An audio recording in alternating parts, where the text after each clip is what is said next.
Again, welcome back to Chit Chat, the encouraging one another.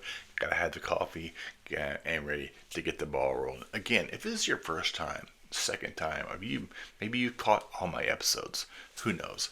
I am so glad you're here. All about sharing encouragement and positivity and always having fun, reaching out to people from all walks of life. And so, thank you for being here today. I am thrilled to have on country music powerhouse singer songwriter Robert Ross with me today. His music has touched people from all over the world and his heartfelt storytelling to different tracks. And recently, he had one of his songs get put on the hit show Tulsa Kings, what Sylvester Stallone stars in, and we'll share about that. And so that's pretty awesome. And this podcast can be heard anywhere, which is awesome. If you're driving, stuck in traffic, running the kids to errands, to and from sports, maybe you're home cleaning, you can ask Alexa to play the Chit and Chat encouraging one another podcast. So that is really, really cool. So let's get in the show. Let's welcome in Robert Ross to the podcast. Welcome to the show, Chit and Chat, the encouraging one another podcast. Mr. Robert Ross, how you doing, sir? Good, Jody. How are you? Thanks for having me on the show. Doing well. I love having some technical difficulties. It's always fun. Technology speeds up our life, doesn't it? True. Let's start from the top. I went through kind of your bio a little bit. Let's start from the beginning. Where you're born and raised, and what your childhood was like when you're growing up. Yeah, I grew up in a very small town on the east coast of Canada in New Brunswick. The area is called the Miramichi, and the town I grew up in is Berryville in New Jersey, two small communities, and population is probably about 90 people when I was growing up there, so pretty small. And it was good, it was country living. It was some hard times, but good times too. And tell us a little bit about what influenced you in your music, maybe in your younger years, or when did music really become part of your life? And you're like, I like this. This is, music is the kind of way I want to go. Yeah, music's always been there for me. It's from a young age. Music is always playing in the house. Always had the local country station blaring away in the house. If people were awake, the radio was on, and my mom, she was always singing around the house too, and beautiful voice. Loved her voice. She never sang professionally or anything. It was only in the house, never outside the house. And so yeah, right from the very beginning, it's always been there. But I never jumped into it as a career until later in life. I was always a shy young fella. So getting in front of people and doing that, and then growing up poor, it's one of those things too, is that you don't have that confidence if you grow up in that kind of situation. Right. You have any musical influence besides your mom, or it kind of helped in that dream of being a musician? Yeah, absolutely. All the old greats, what we call the old greats now, love them right from the beginning, like Johnny Cash and Merle Haggard, Charlie Pride, Chris Christopherson, like all those guys were amazing, amazingly talented people. And then going way back before them too, like Hank Williams, Ernest Tubb, and then up into the 80s and 90s, George Strait, Alan Jackson, Sawyer Brown, big fans of them. And then on the east coast of Canada, of course, there's a lot of great talent that comes out of there. Stompin' Tom, I don't know if you ever heard of him, but he's a Canadian icon, and absolutely loved him. My dad was a big fan of the Highwaymen. A big fan. He loved their music, and those good songs of that era for sure. Yeah. I was in the Navy. I saw you were in the land down under in Australia. How did you get to Australia from Canada? Airplane. Okay, that's important. Boats a long way. Right. Yeah, no, I immigrated there in 2009. Okay. And it was a wonderful transition, and of course it's a Commonwealth country, so it makes it a little easier that way. And get away from the snow. That was the main reason for getting down there. Yeah, I was down there around 1992. I was in Fremantle. I was in the Navy. We Oh, sat yeah. by there for a few days on a 6-month Westback. Great people, nice, awesome food down there. Can you tell us some of the experiences that shaped you as a songwriter? Did you kind of learn as you went, or would you already know instruments, or just kind of how that transition going of just constant hours in the studio and just writing songs? How'd that go for you? Yeah, it started out, like I said, I was shy, so I never ever sang in public. I always, when it was behind closed doors, if I was going to do any singing. And then when I got into my 20s, started getting a little more adventurous, I guess, and then starting to come out in front of people and sing in front of people. And the Army helped a great deal in building confidence. So I owe a lot of credit to the military for that. It teaches you discipline. It teaches you respect, and gives you a lot of self-confidence. So You were in the Canadian Army, right? that gave me the confidence to get out in front of people. And But we're back again. Yeah, I was in the Canadian Army, spent 11 and a half years in the Canadian Army, and traveled coast to coast in Canada, stationed overseas for 3.5 years. And yeah, I loved it. It was good times, bad times, good outweighed the bad. yeah, I was in the Navy, and I born in Arkansas, moved to Washington State, been here ever since. I was stationed here in Washington State. I've been here ever since. So I did a lot of traveling in the Navy. Was there a defining moment that you realized that you wanted to make music more than a hobby, more as a career? And when was that? I've always thought about it. That idea was always there in my head, but as with most musicians, life gets in the way. Money or lack thereof gets in the way, so you have to go back and get a real job.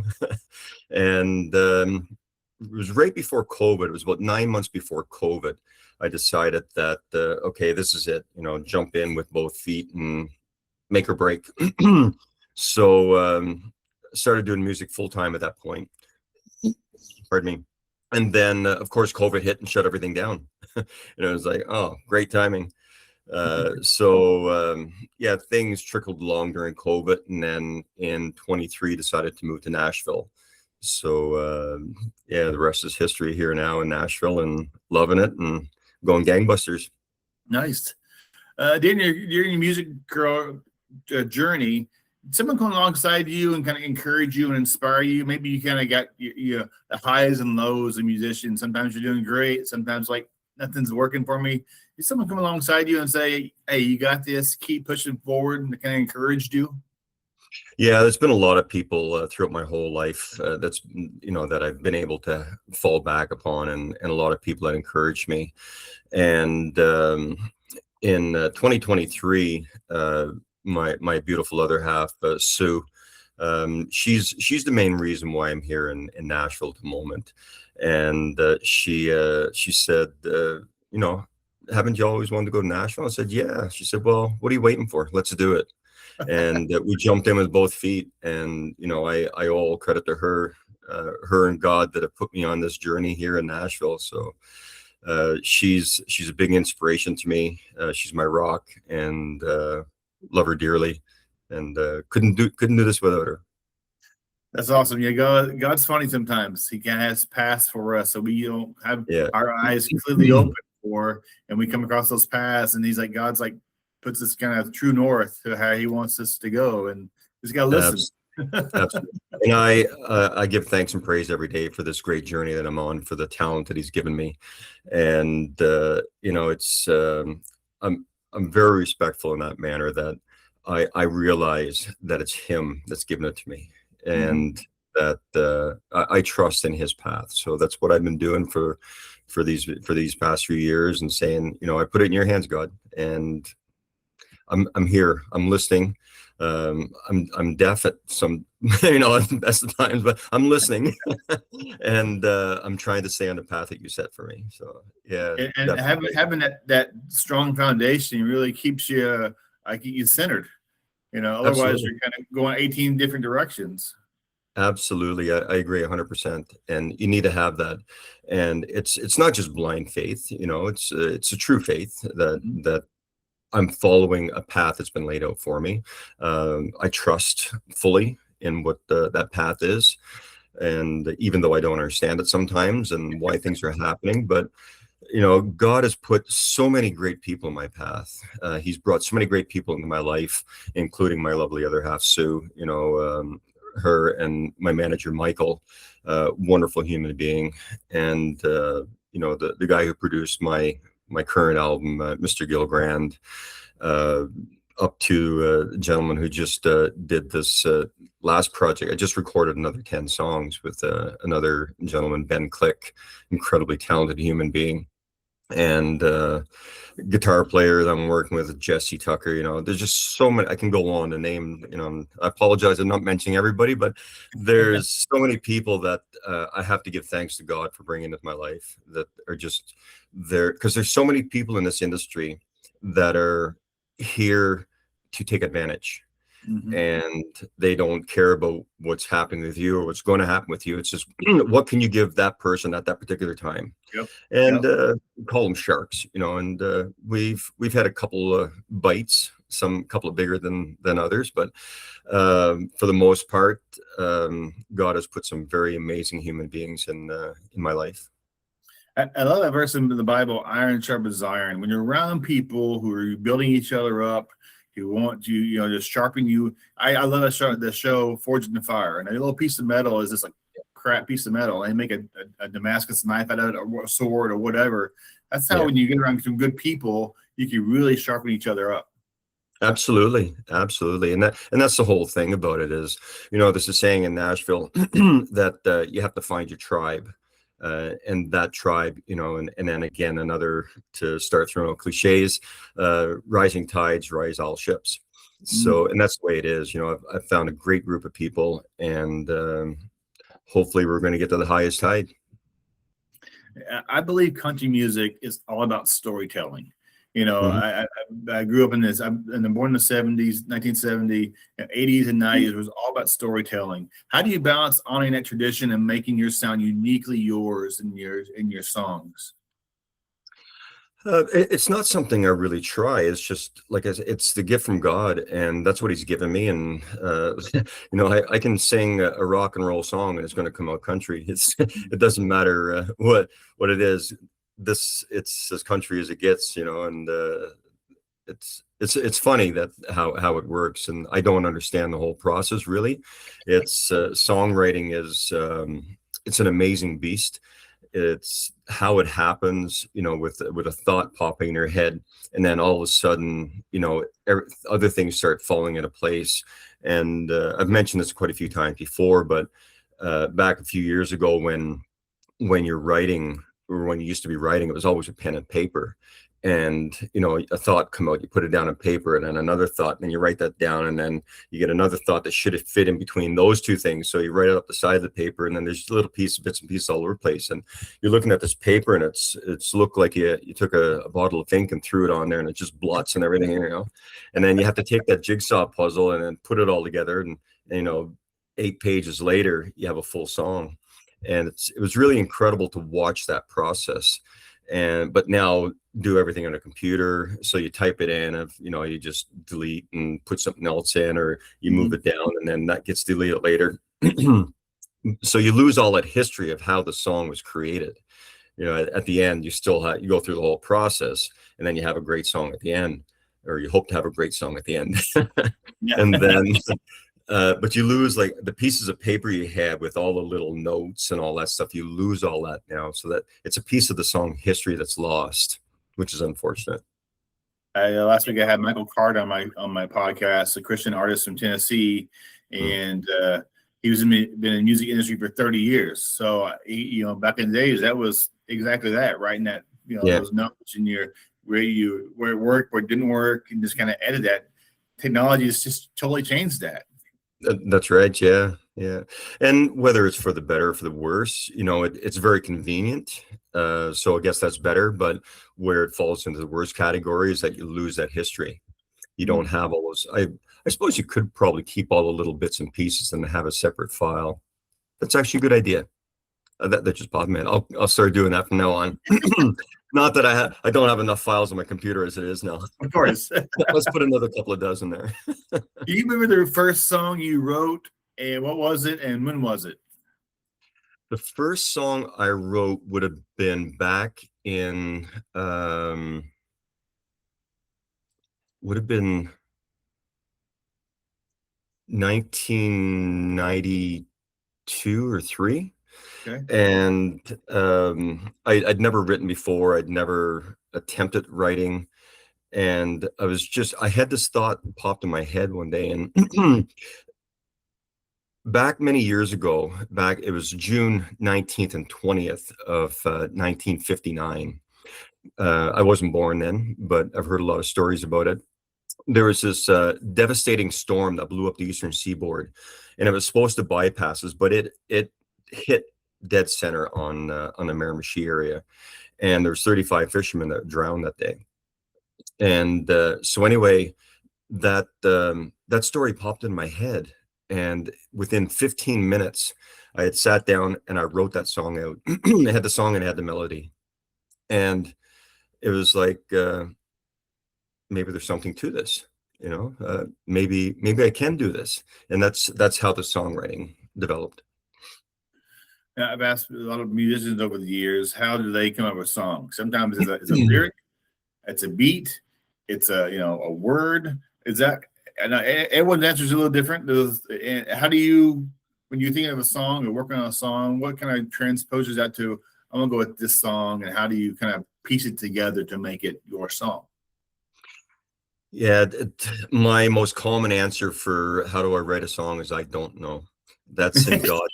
That's in God's hands, honestly and truly. And I heard a saying many years ago, and I can't remember who it was. It could have been Bob Dylan or something like that in an interview I listened to, and he said that all the songs that are written and that have ever been written and ever will be written are out there already. They're just up there in that big radio in the sky. And if you happen to tune that dial in to that channel at that time, you'll get that song. That's cool. and I firmly believe that, because people say, I don't know, I've never thought about, I don't really think about it. And it's just the thought comes to me. The melody comes to me at the same time, and then the words start flowing, and boom, all of a sudden it's a song. In the last 3 years, I've had to start thinking about it a bit more. I've had to change my thought pattern a little bit, and I still truly believe that the songs, are coming from that radio station in the sky. But I've been doing more co-writing lately.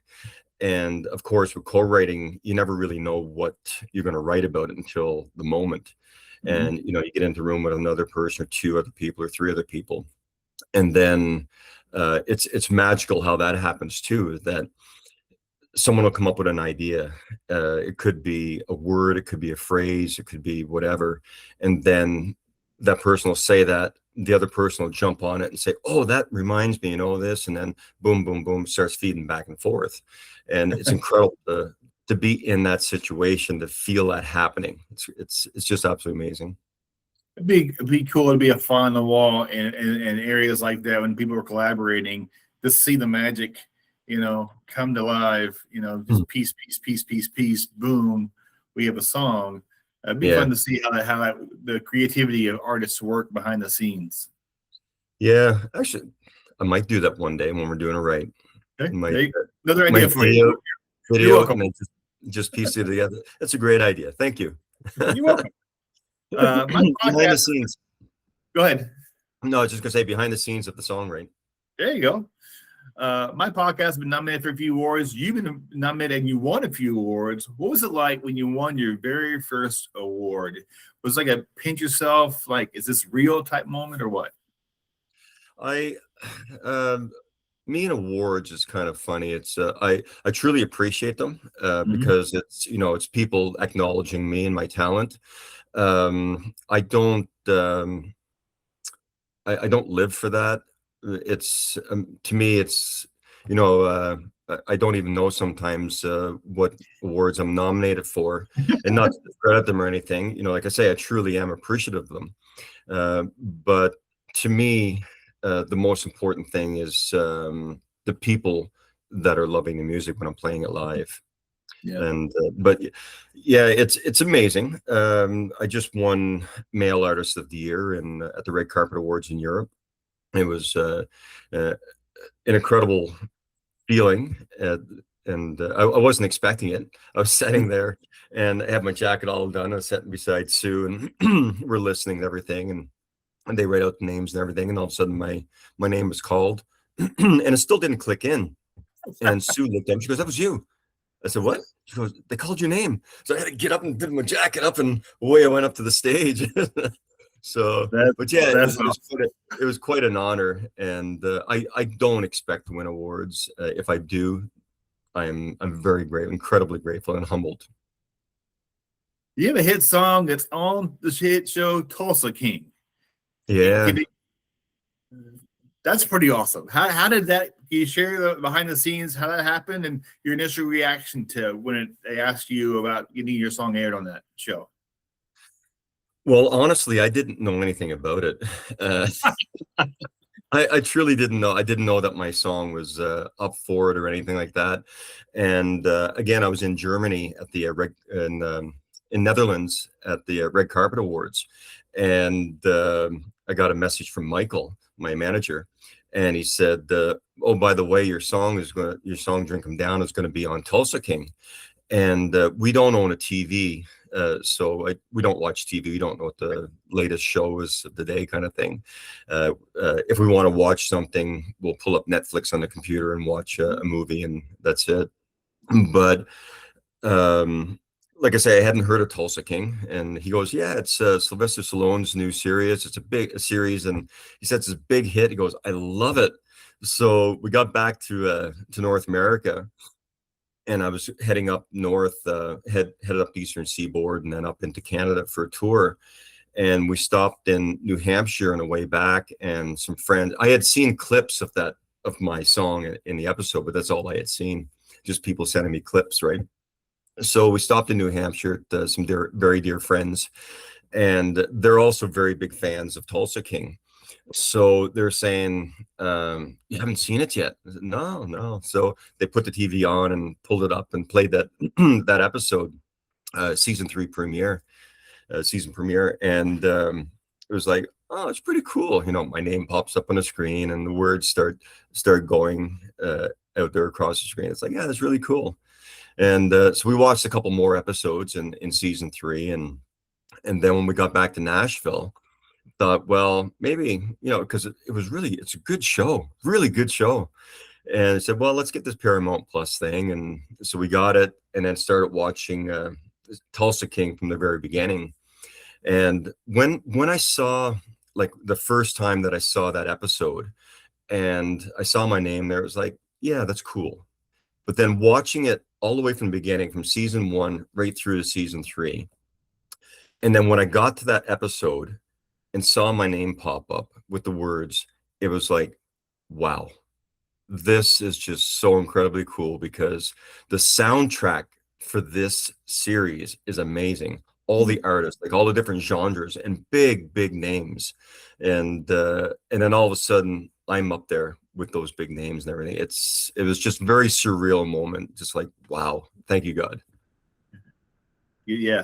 So continue your notes earlier. It's kind of God's path for you, basically, and that's really awesome. Yeah. Let's work. Talking your new single, "Believe," For You Girl, is making waves, and can't wait to hear it. Tell us a little about that song as well. Yeah, that's a really good, fun tune, and the video for it, if you haven't seen the video for it, you can find it out there on YouTube. It's actually available everywhere.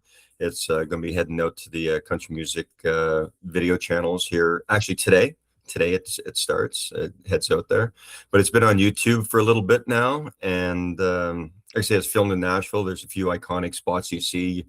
It starts out on the footbridge, and then Nashville skylines in the background, and then there's also scenes shot down by the rock wall right beside the river. You see what we call the Bat Tower in the background, the AT&T building. Mm-hmm. We also shot some scenes over there by the Parthenon, which is an exact replica of the Parthenon, the original Parthenon, which is really cool. It's a good, fun, romantic song. Boy chasing girl, boy gets girl. So, and, a lot of musicians to help you as well. I got the list of people. I got Troy, I got Joe, I got Matt, Don, Mike. So shout out to all those guys. yeah, incredibly lucky to have all those gentlemen on there, and they've played on some big records, like all the incredibly talented musicians. And Mr. Gil Grant, he's the one who produced this album, and he lined up all those musicians for me. So it was thank you, Gil. Do you use personal experiences in your songs as well, kind of stuff you've been through or gone through while you're writing your songs down as well, make it really more personable? Again, it falls back to whatever God gives me at the time, and it falls out on paper. And not to make it sound like it's easy, there is some struggle there. It doesn't come out like word for word. It always comes out as a jumble, and I have to. He makes me work for it. So I have to, rearrange all the words have been given to me, the sentences have been given to me, and sometimes I'll have to change. Like this verse here, I'll have something in it that would fit better in another verse, and then back and forth and switch everything around. So yeah, it's a process. You achieved so much during your years. Looking back, some lessons learned that you wouldn't mind sharing, like maybe some things that didn't work well or did work well, or how do you kind of got through some of those obstacles and some of the challenges you might have faced as a musician? One of the key things is to surround yourself with good people. It's hard to find them sometimes. I've been very blessed. Like I've had some what they would call snakes in the grass that popped in my life, but for the most part, there's been some amazing people.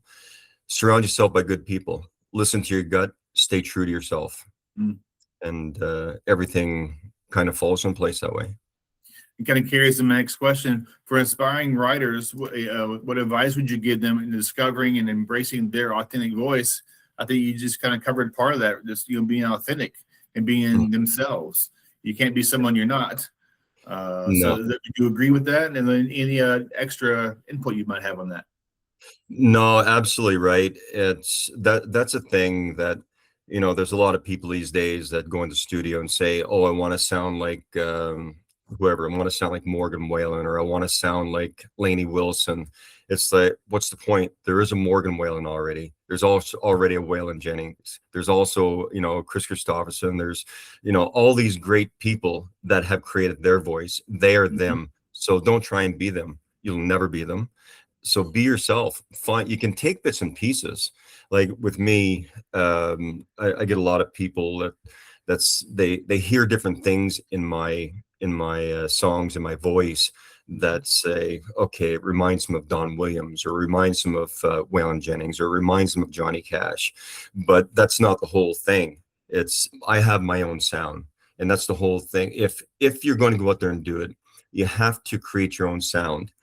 And that's kind of the difficulty we've gotten into in modern days, that you turn on the radio and you hear a song, you don't know where that one ends and the next one starts. It's just kind of everything blends in, everything out. Everyone sounds the same. Everything's auto-tuned. Just there's no uniqueness anymore. Back in the 80s and 90s, like we were talking about earlier, you turn the radio on, within the first little bit, you knew who that song was, who it was by. But now you don't have that as much. It's just too much blended together. So find yourself. It's okay to admire other people's music, other people's art, but don't try and mimic that to the point that you sound exactly like them. Find out who you are and stay true to that. Yeah, I think if you be you. Absolutely. I began podcasting. I think my podcast I tried finding something similar, and I can't, which is great. I like my podcast is different. It's about encouraging people, hearing stories, real stories, sharing inspiration. I add music to my podcast as well, real songs from artists. So yeah, you be you. If you're trying to be someone else, you're going to fall on your face and wonder what happened. And so I think it's very critical in anything in life. If you be you, you can't be anyone else. That's right. Yeah. And another big thing too for aspiring songwriters is that you have to write everything down. Like whenever a thought comes into your head, whether it's one word or whether it's a sentence or whether it's a full verse, write it down. And, you know, sometimes as soon as you start writing it down, then the rest of it starts falling into place. Sometimes when you're writing it, that's all you get. But then, you know, a month, 3 months down the road, a year down the road, something else will come back and trigger that and say, oh, that is part of that. So it's tuning into that radio station and finding that moment, I guess, where everything's going to come to you. A few more songs we wrap up. How do you hope your music impacts the people who listen to your music? Is it just God's give you a gift to share it, and until the cows come home, you know, each of us have a gift, and the Bible says we all have gifts, and I believe my gift is encouraging others. Your gift is encouraging others through music. You know, how do you make it continue impacting people's lives just by sharing life and throughout music? Yeah, well, I hope that my songs can resonate with people if they can see a little bit of themselves in it.